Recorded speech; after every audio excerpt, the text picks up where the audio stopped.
I think you have two big traditions. We have the handcraft tradition, the old traditions, the vernacular traditions, and we have at the same time the modern tradition. We have very good architects and designers from the 30s, 40s, and 50s, like Scandinavian or like Italia. The international vision of Spanish design is much more powerful and prominent than we understand. It's on fire because we have a lot of different cultures in the same country. We are not looking for poetry in the process behind every project. Maybe the poetry is in our unconscious, or maybe it's who we are. Spanish design is like playing jazz.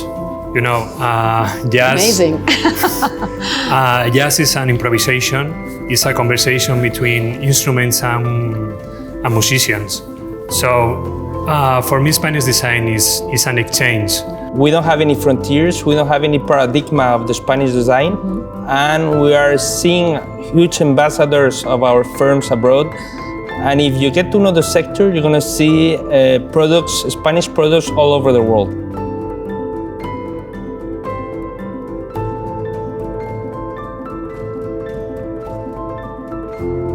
I really would like to start with just with a concept, the concept of poetry involved in your company, in the designs you promote and you create, and the poetry involved in your own creations. In our case, we're both from the arts. So I'm a musician, maybe was a painter. And I think that the creative process, therefore, the poetry, it comes out of this process quite naturally and almost, accidentally in a way. You spend more than 14 hours a day working, and you don't want to make only lamps. You want to grow up. You want to work with your background. No? So you always want to work with people you love. You fell in love with them, and you can learn something.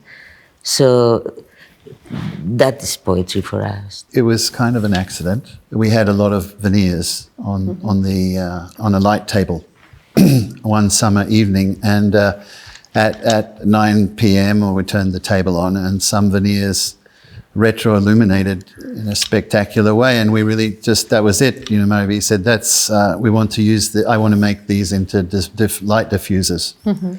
And so every minute from that moment on has been dedicated to the development of diffusing light through wood veneer, and the challenge of constantly making new products with a two-dimensional material, which has been quite a challenge during the last 26 years to constantly come up with new models.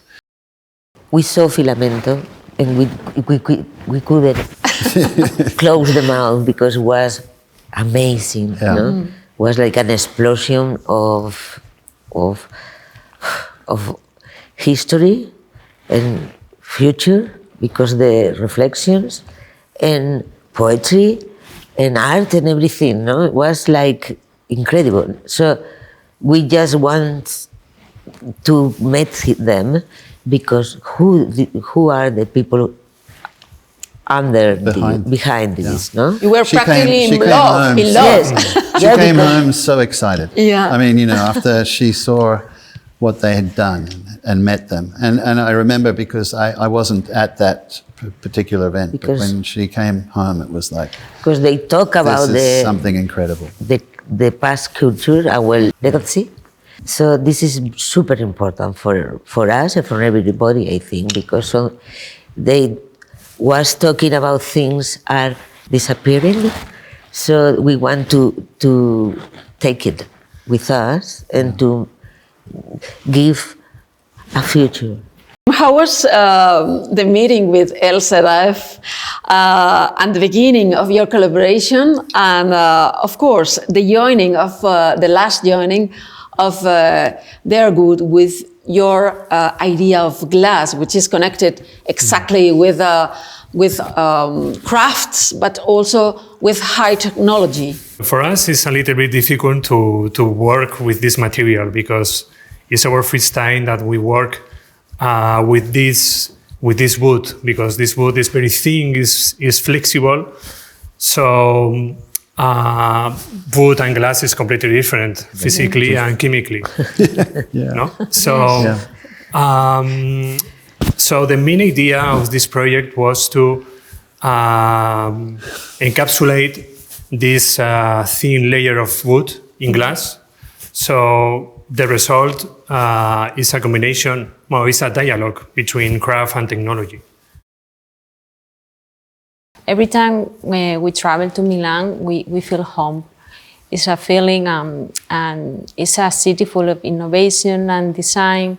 We met designers from all around the world, so it's a huge inspiration for us. Also, working with Rosanna was enriching our personal life and also as designer. And now we are working with Suzhou, a silk museum in China.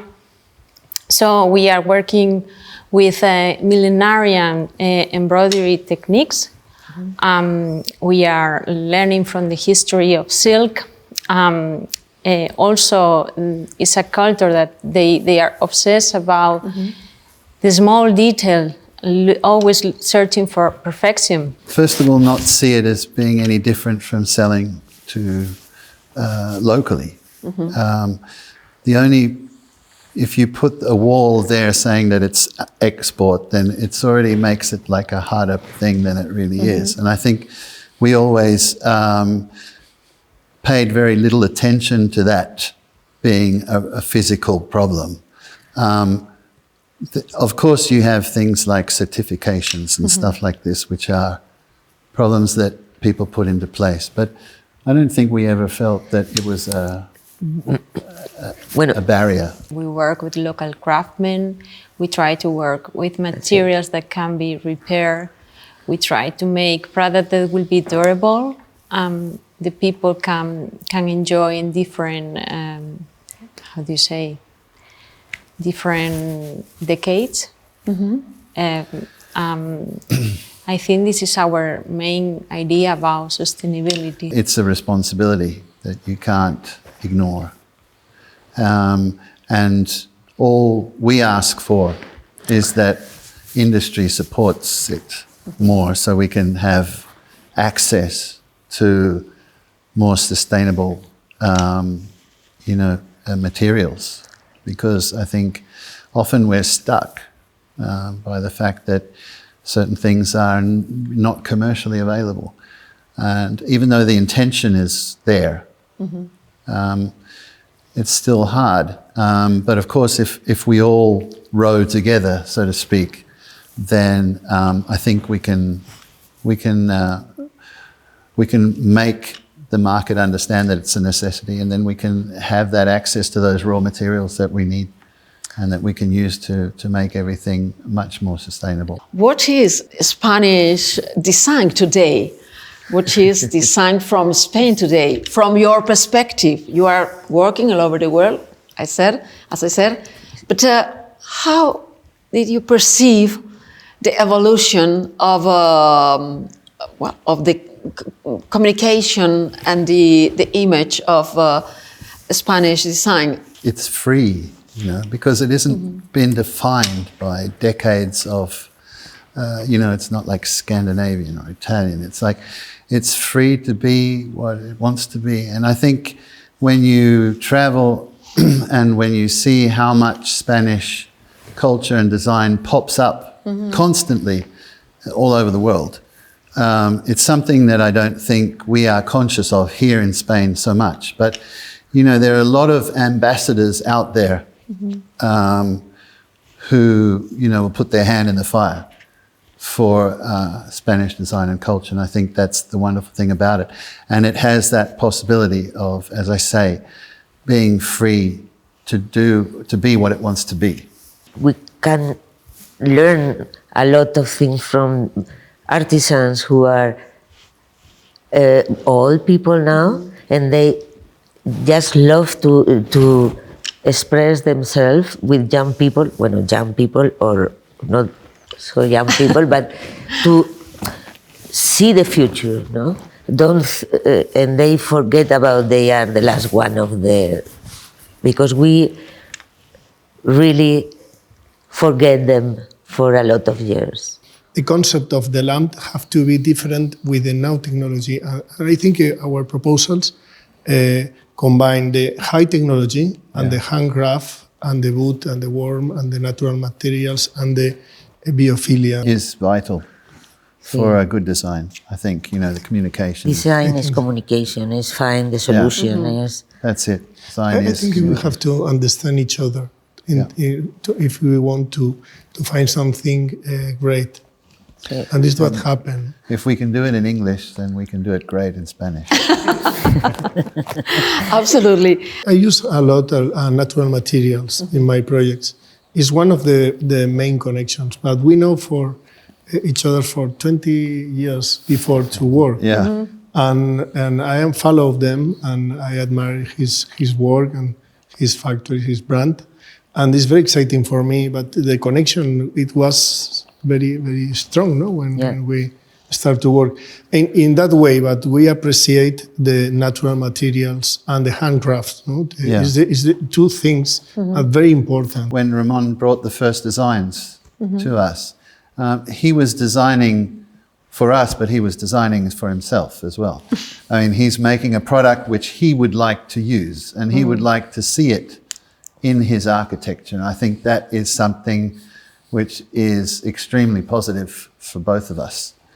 Ramón, do you think is there a common spirit that distinguishes the design made in Spain? We can resolve technically one design, one product, and at the same time we are able to touch the heart and to fall in love with someone for our products. I think that's a very important point, the empathy that people feel for Spanish design. And we're talking about United States or Australia or South Africa. Or I think it's a very open... Yeah. Yeah, and Ramón was saying this before, people fall in love with that product. they want to have it. And there's a lot of technical ability and solutions, but at the same time, it's very friendly. We combine both, the passion, the technology, and the flexibility. The flexibility now is very interesting. Is one value. Very important. It's one value. It's very important.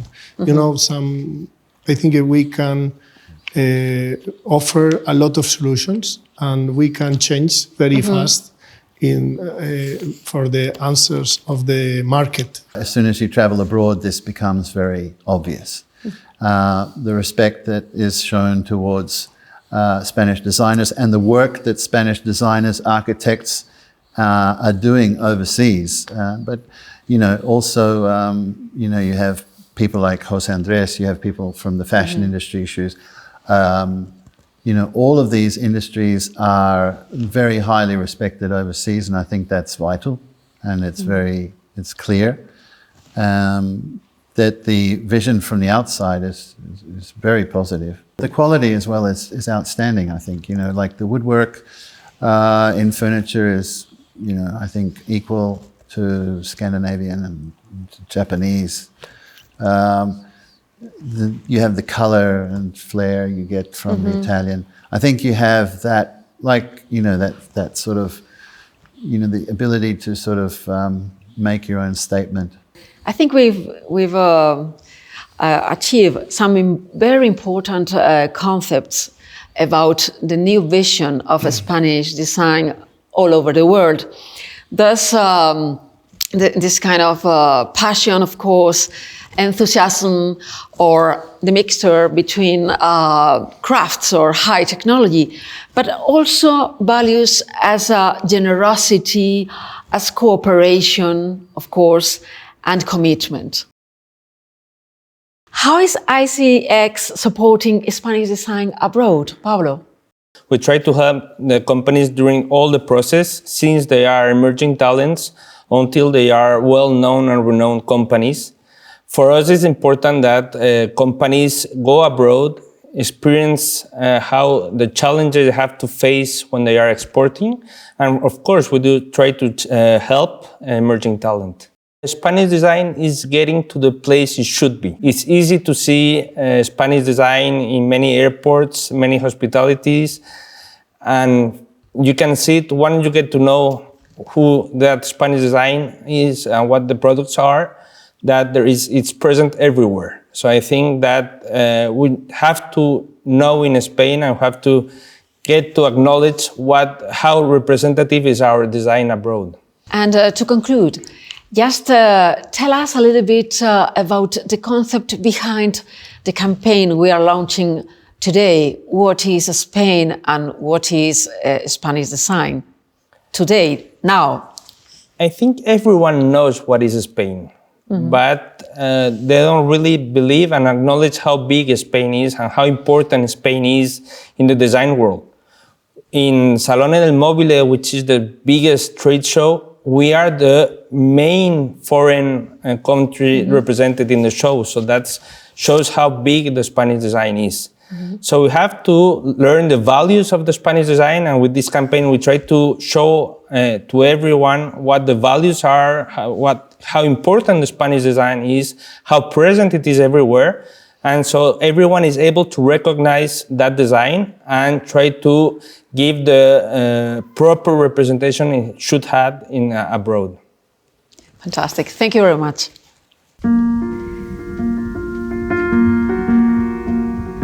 Spain is people and companies, brands and experts, business and trust, innovation and creation, content and communication, determination and influence, art and design, creators and builders, inventors and makers, knowledge and progress, research and specialization, technology and development. Beyond that, Spain is spaces and places, Japan or USA, Berlin or Dubai, colors and diversity, sustainability and resources, exploration and discovery, lights and shadows, landscapes and skies, big and small, touching and feeling, listening and watching, future and past, tradition and evolution, silence and noise, lifestyle and passion, because Spain is you, us, them, and me. Spain is here. Spain is now. Spain is in.